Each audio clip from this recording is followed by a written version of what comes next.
देखिए, जिस देश में देश के नेता जो सबसे बड़े देशभक्ति का ज्ञान और संदेश देते हुए जनता को पाए जाएं, वो मेहनत कर रही, हक मांग रही, सड़कों पर शांतिपूर्ण तरीके से अपना fundamental right to protest assert करते हुए अधिकार मांग रही जनता को अगर दहशतगर्द बुलाएं और साथ साथ ये कहें कि उनसे निपट लेंगे, तो इससे शर्मिंदगीपूर्ण कोई बात नहीं हो सकती है। ये साफ दिखाता है कि असल दहशत उनमें किस तरीके से इस आंदोलन ने भर दी है, जो केवल जंतर मंतर पर नहीं जा रही है। देश भर के छात्र और युवा आज आक्रोशित हैं कि किस कदर आज एक तरफ एक भयंकर पेपर लीक की समस्या से युवा और देश का जो छात्र है वो ग्रस्त है, और दूसरी तरफ किस तरीके से एक भयंकर शिक्षा लीक, एजुकेशन लीक से किस तरीके से इस देश का छात्र, युवा और न्याय पसंद नागरिक किस तरीके से ग्रसित है, उसको वो किस तरीके से सर से ऊपर पानी गुजर चुका है, ये आज हर कोई जान रहा है। उसका नतीजा ये है कि 15 दिन से छात्र और युवा सड़कों पर सो रहे हैं और इनके पास 15 मिनट, 5 मिनट, 1 मिनट भी सरकार के पास नहीं है कि छात्रों युवाओं की बात सुन ले, जवाब दे दें। परसों मजबूरन हमें प्रतीकात्मक 13वें दिन केवाईएस ने शव यात्रा निकाली, 13वीं निकाली, मरी हुई शिक्षा व्यवस्था की,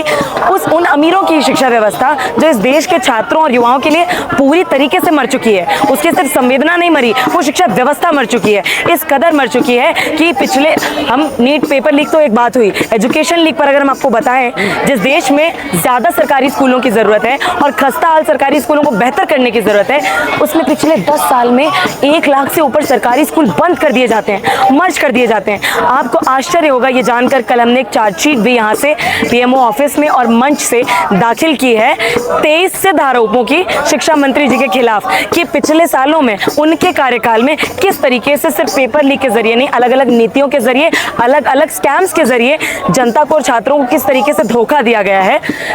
आपको पता होगा नीट पेपर लीक 2024, आपको पता होगा नेट पेपर लीक 2024, अरे अभी देखा होगा आपने नेट के पेपर में इंग्लिश में 2024 का पेपर पूरा रिपीट हो गया है, जो छात्रों ने बताया, उसको छोड़िए। उसके अलावा पिछले 2014 में जो छात्र क्लास 1 में एनरोलमेंट लेते हैं, 10 साल बाद जिनको पहुंचना चाहिए था, उसी कंटिन्यू करना चाहिए था, केवल 50% स्टूडेंट्स आगे कंटिन्यू कर पाते हैं। 12 करोड़ इस शिक्षा व्यवस्था से कहाँ गायब हो गए, इसका जवाब देने में ना तो प्रधान जी मौजूद हैं, ना तो उनको जो हैप्पी बर्थडे विश कर रहे थे उनके जन्मदिन के दिन बड़ी बेशर्मी से कि जनता, युवा जो है हाहाकार में अपनी जानें खो दे, सुसाइड कर रहे हैं छात्र, अपना अगला जन्मदिन जो नहीं मना पाए उनकी चिंता छोड़िए, उनको पूरी तरीके से ये वही व्यवस्था है जो कह रहे हैं कि प्रधान जी के पास समय नहीं है। प्रधान जी के पास इतना समय है कि वो कह रहे हैं कि ये जो छात्र है ये छात्र नहीं है, डपली गैंग और आतंकवादियों की टीम है। समय पूरा है, नियत नहीं है। जिस व्यवस्था की नियत नहीं है कि बहुसंख्यक दुनिया के सबसे युवा जनता वाले देश भारत में सबसे ज्यादा जेनजी का सबसे बड़ा हिस्सा गरीब जेनजी है और निचले मध्यम वर्गीय परिवारों से आता है। गरीब खुद को बोलना चाहे या ना बोलना चाहे, पर हालत यही है कि इलाज नहीं करा पा रहे हैं, सरकारी विश्वविद्यालयों की फीस देने में दिक्कत आ रही है, सरकारी स्कूल की फीस देने में दिक्कत आ रही है। और इसी उस चार्जशीट में हमने ये दायर किया किस तरीके से पब्लिक फंडेड यूनिवर्सिटीज में, मैं दिल्ली यूनिवर्सिटी की स्टूडेंट हूँ, पौने 2 लाख रुपए लॉ के कोर्सेज की फीस है। कौन बच्चा दे पाएगा जो मेरिट क्लियर भी कर ले, इनके धांधलीपूर्ण एग्जामिनेशन और एंट्रेंसेस को सीयूईटी यूजी क्लियर भी कर ले, तो वो फीस कौन बच्चा दे पाएगा। तो ये आरोप नहीं है, ये पूरी तरीके से इन्होंने बाड़ा लगा रखा है शिक्षा व्यवस्था के आसपास, एक बाड़ा लगा रखा है कि तुम्हारी जेब कितनी मोटी है उससे तय होगा कि तुम्हारे बच्चे को बेहतर शिक्षा मिलेगी कि नहीं, बेहतर रोजगार मिलेगा कि नहीं। हम यहाँ से ये पूछना चाहते हैं कि आप एक बात बताइए, शिक्षा मंत्री जी, आप अगर अपने बच्चे को उसी शिक्षा व्यवस्था वाले स्कूल में नहीं भेज रहे हैं, तो बाकी जनता से उम्मीद कर रहे हैं कि वो खस्ता हाल शिक्षा का दंश झेलते रहें, बलि चढ़ते रहें, एग्जाम्स के बाद कभी खराब पेपर लीक के जरिए, कभी खराब स्कूल और कॉलेज के जरिए, और उसके बाद सस्ता मजदूर बने रहने के लिए। तो यहाँ से हमारे सवाल हैं, बहुत महत्वपूर्ण बिंदु हैं ये सारे। शिक्षा मंत्री के इस्तीफे से काम चल जाएगा? बिल्कुल नहीं चलेगा। शिक्षा मंत्री को बनाया जिसने, उसका नाम प्रधानमंत्री नरेंद्र मोदी है, तो क्या नरेंद्र मोदी के इस्तीफे की मांग नहीं होगी? देखिए,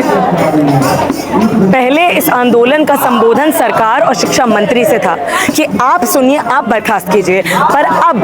वो जो लाज शर्म छोड़िए आउटसोर्स कर चुके हैं एग्जामिनेशन एजेंसीज की तरह, अब हम जनता से संबोधन कर रहे हैं कि आप ऐसे शिक्षा मंत्री, प्रधानमंत्री और व्यवस्था को बर्खास्त कीजिए। एक ठग एजेंसी जाएगी, दूसरी आएगी, एक मंत्री जाएंगे, दूसरे आएंगे, यहाँ तक कि सरकार भी बदल सकती है। पर अगर हमारा तंत्र ही नहीं बदलेगा, जो नियत ही नहीं रखता है बहुसंख्यक को बराबर हक देने का, इनसे हम सवाल पूछना चाहते हैं कि युवाओं की आंखों से सपने मारने का अधिकार इनको किसने दिया? युवाओं से बेहतर शिक्षा, बेहतर रोजगार का अधिकार मारने का हक इनको किसने दिया? तो वो हक इनको इसी तंत्र ने दिया है, जो बार बार निजीकरण कर रहा है, घटियाकरण कर रहा है, बाजारीकरण कर रहा है बची कुची सरकारी शिक्षा का। तो यहाँ से हम पूछना चाहते हैं, वो कोचिंग माफिया जो इस पेपर लीक के पूरे प्रकरण में पाया जाता है, वो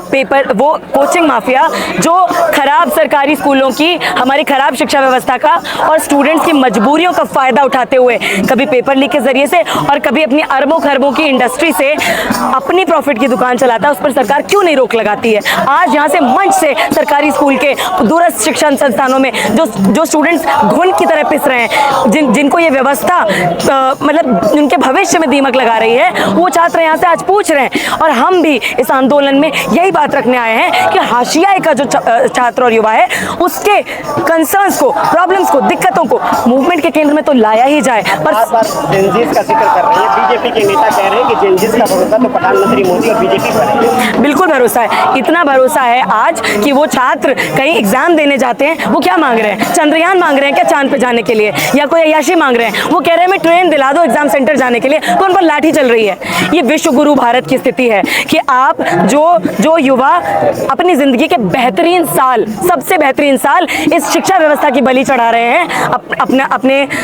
भविष्य को, अपने सपनों को 4-4, 5-5, 6-6, 10-10 साल छात्र तैयारी कर रहे हैं, उन पर आप लाठी चार्ज कर रहे हैं। तो मामला यहाँ से ये है कि अब इनसे नाक रगड़ने से तो कुछ होने ही नहीं वाला है। तो यहाँ से अपील हम देश के युवाओं और छात्रों से यही कर रहे हैं कि हम अब न तो मोदी जी के, ना सरकार के, ना तंत्र के भरोसे रह सकते हैं। केवल इस जनता का एक ही सहारा है उम्मीद का, मरी शिक्षा व्यवस्था को पुनर्जीवित करने का एक ही तरीका है, वो है जन आंदोलन। और जन आंदोलन मतलब लोग जहां पर भी हैं वहां जमीनी स्तर पर उतरकर जो सबसे हाशियाई तबके के मुद्दे हैं, जो इस देश के बहुसंख्यक युवाओं और छात्रों के मुद्दे हैं कि भैया 13वीं तो हमने परसों करी मरी शिक्षा व्यवस्था की, पर आपकी शिक्षा व्यवस्था से 13वीं 8वीं के बाद हो रही है,